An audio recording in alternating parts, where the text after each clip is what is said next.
അപ്പൊക്ക് മോള് പറഞ്ഞൊന്നും മനസ്സിലായില്ല. അപ്പൊ ഒന്നുകൂടി പറഞ്ഞട്ടെ, എന്നാന്ന് പറഞ്ഞട്ടെ. ആ ഓക്കെ.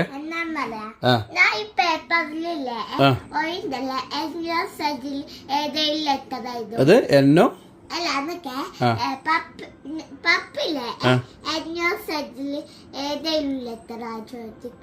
ആലോചിക്കണോ? എന് അല്ല സെഡ് അല്ലേ? ഇത് ആലോചിക്കണ്ടേ? ആ ഒച്ചത്ത് പറയല്ല, ആലോചിച്ച്. ആ ശരി ശരി. ഓ ഭയങ്കര സൂത്രാണല്ല. ഇത് മേജിക്കാന്ന് വെച്ചു.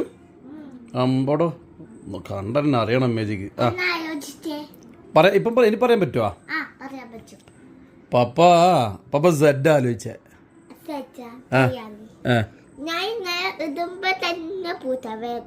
Okay okay.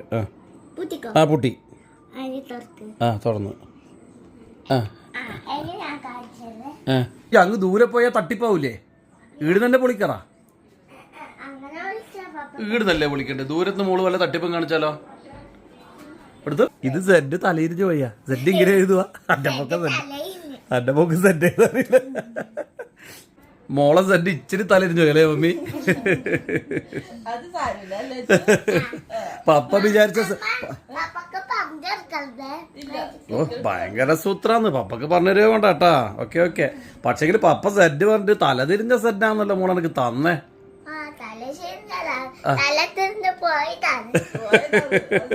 ഒരബദ്ധം ആർക്കായാലും പറ്റൂലേ? ഏത് ബുദ്ധിമാനും ഒരബദ്ധം പറ്റുന്നല്ലേ? അച്ചൂട്ടനും ചെറിയൊരു അബദ്ധം പറ്റി ചീറ്റിപ്പോയി. ഇതാരാ നമുക്ക് പഠിപ്പിച്ചത് ഈ മേജിക്ക്? ഫ്രണ്ടിന്റെ പേരെന്താ?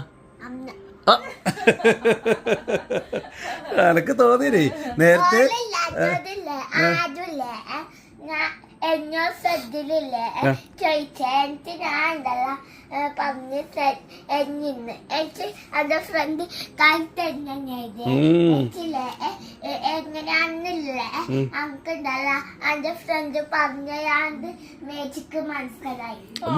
ഭയങ്കര സൂത്രം തന്നെ. പപ്പക്ക് ഇപ്പൊ മനസ്സിലായില്ല കേട്ടാ മമ്മി. പപ്പക്ക് അത്ഭുതമായി പോയി. എന്തൊരു മേജിക്കായത്. പപ്പ ഞെട്ടി. എത്താ വന്നപ്പോ മുതലേ തുടങ്ങിന് പപ്പ ഒരു മേജിക് ഉണ്ട് പറഞ്ഞിട്ട് ഞാനിതാ ഫ്രഷായി വന്നിട്ട് ഇതാ മൊബൈലിലൊക്കെ പിടിച്ച് അച്ഛൻ്റെ മേജിക് എല്ലാം വീഡിയോ ആക്കിന് കേട്ടാ. സന്തോഷായില്ലേ? അച്ചൂട്ടന്റെ എന്നും സെഡിന്റെ സൂത്രം ഇത് അച്ചൂട്ടൻ കാണിച്ചു തരാൻ വേണ്ടി വന്നിട്ടുണ്ടേ. ശരി എങ്ങനെയാന്ന്? ഓ ഇത്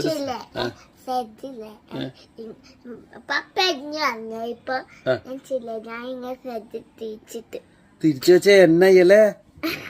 കള്ള പപ്പേനെ പറ്റിച്ചതല്ലേ? ഇതാ കണ്ടല്ലേ? അവസാനം കൊറേ ചോദിച്ചിട്ട് എന്നെ സെഡ് മാജിക് എങ്ങനെയാന്നുള്ളത് കാണിച്ചു തന്ന്.